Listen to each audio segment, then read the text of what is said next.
Gusti langit tenang Gusti bumi gitu kene eusi langit eusi bumi sadayana Gusti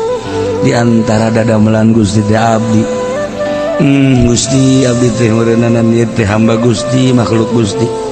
pinuh ku dosa lantaran aya nafsu inget baheula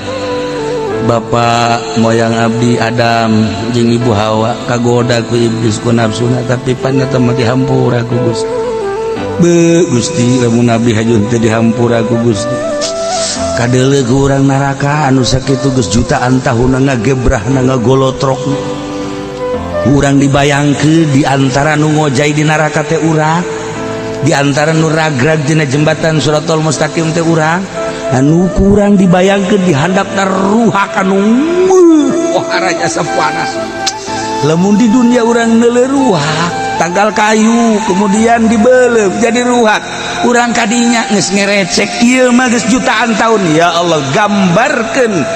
urang teh seperti eta ngaguling ka dieu di kulub kabelah ditu aya kala tina seuneu bayombong tina seuneu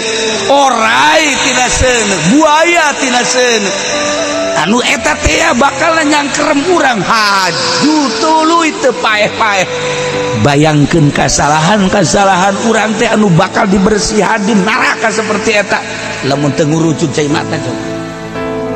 bakal ngurucut cai mata urang celaka ya Allah ya tah cai mata nu ngetlak tengah peuting tobat ka Gusti Allah saeutik tetek tapi niiskeun seuneu neraka nu jutaan tahun ya Allah ya Rabb mahal na cai mata